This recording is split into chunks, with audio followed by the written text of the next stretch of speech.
A lot of you probably are watching the tweet battle going on between President Trump and a member of Congress, Representative Elijah Cummings. He represents the Baltimore area. He's been in Congress since 1996, and he's chairman of the Oversight Committee. And President Trump began tweeting a little bit about Representative Cummings and his district in Baltimore.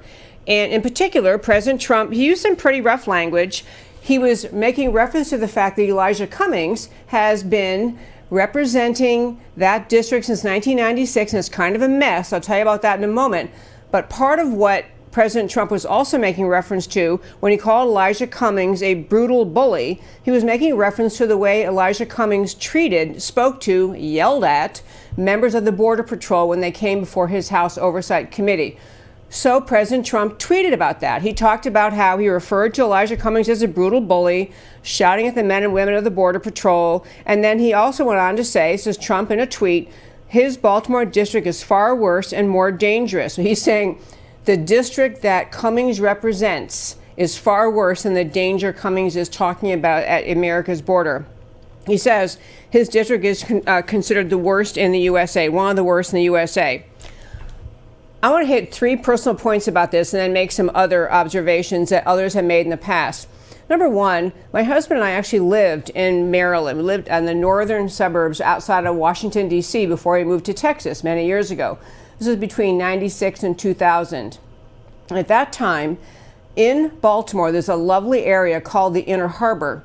We used to go up to the Inner Harbor for kind of a treat on like a Sunday afternoon, especially if my parents were visiting or my husband's parents were visiting. We had 3 small children. It was a lovely area. You could walk around the Inner Harbor. There were restaurants and shops. You could take a little cruise around the harbor on these tour boats. It was safe. It was lovely. They had little shops. Just a great place, a real magnet for tourists.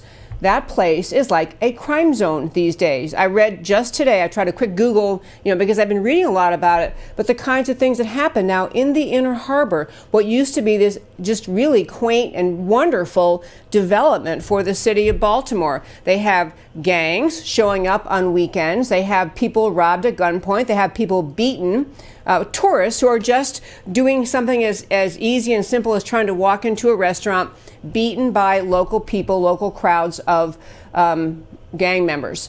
And so it is not just the observation of President Trump that this area has declined. It is just everyone who lives in the Baltimore area comments about it. They're trying to get away from inner city Baltimore. And so President Trump was pointing out something that really many others have pointed out.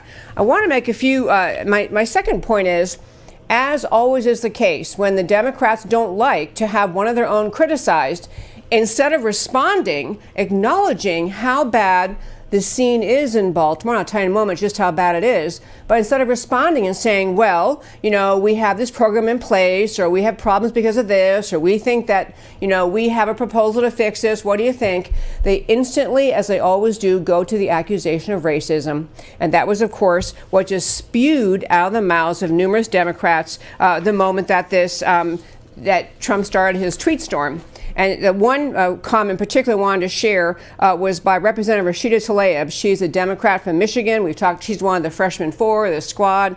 She made the comment about President Trump. He continues to say things about the American cities across this country. So she's accusing Trump of saying something bad about the cities. Look, our president has a hate agenda. He doesn't have a policy agenda.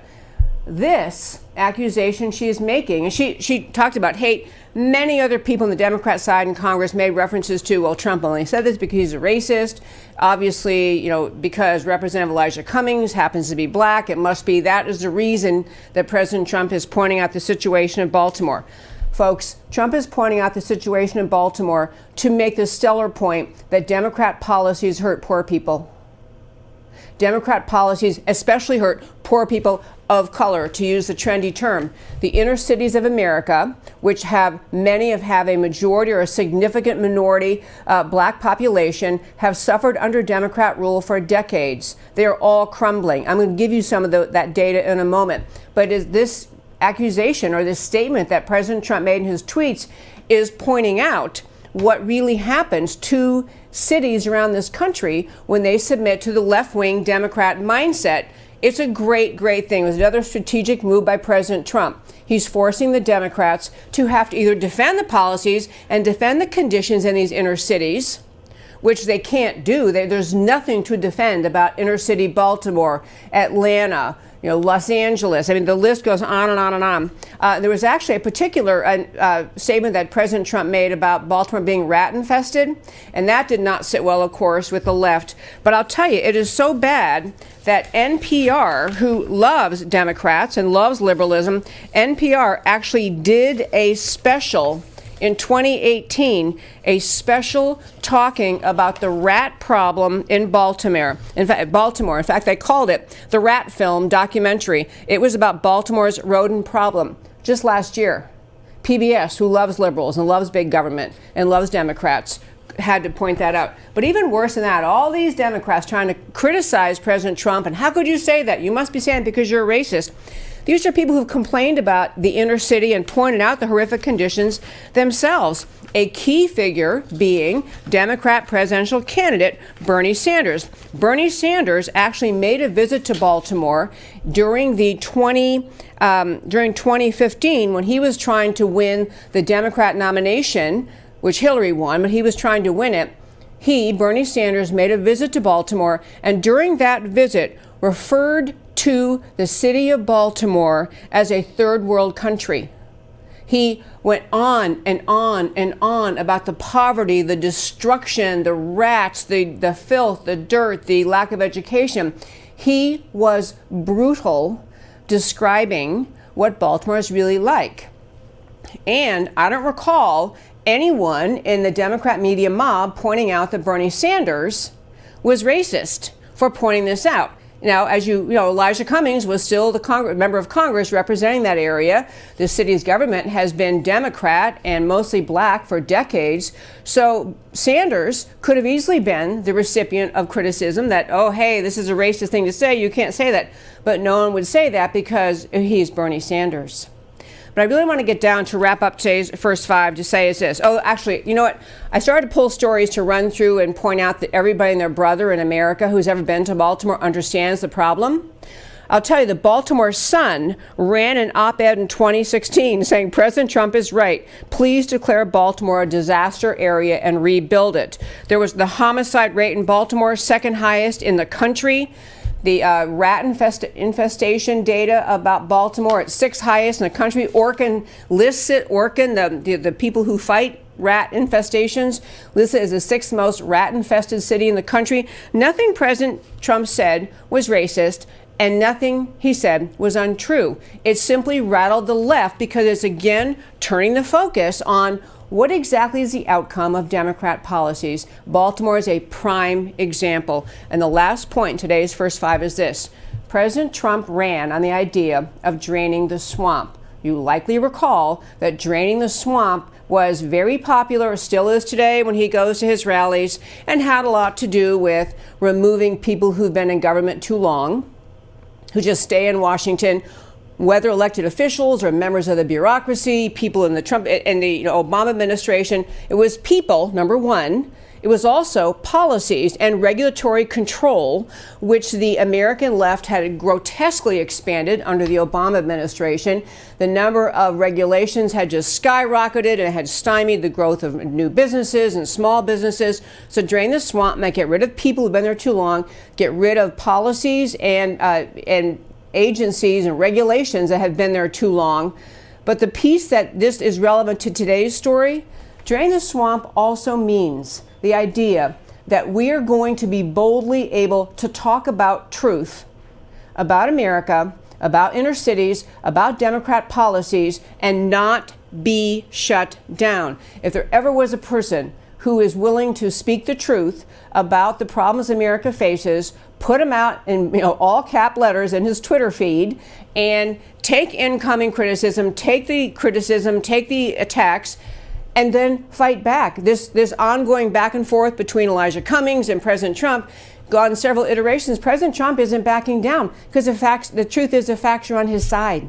Baltimore is a mess. And it's not a mess because the people are bad. Trump is not attacking the people. Trump is supporting the people of Baltimore. He's saying, you individual Americans, you have a right to live better. You shouldn't have to live in rat-infested, low-income,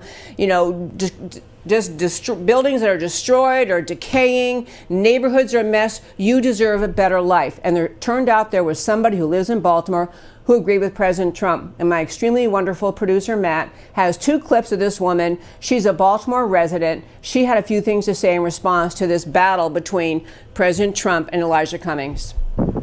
Trump is not racist, not to my knowledge. I'm glad that he pointed it out. I'm glad that he put him on blast, because people in West Baltimore have been putting Elijah Cummings on him on blast for years. Ever since he's been in office, he never did anything for us. Like I said, if he's supposed to be from this neighborhood, like I said, supposed to be, the rats just didn't come. These houses just didn't get tore down. They've been like this. If he would take the time out to come over here and see how things are, maybe he'd be better at his job. Thank you. Okay, that woman, I don't know her name. She just did an interview for someone, a man on the street interview.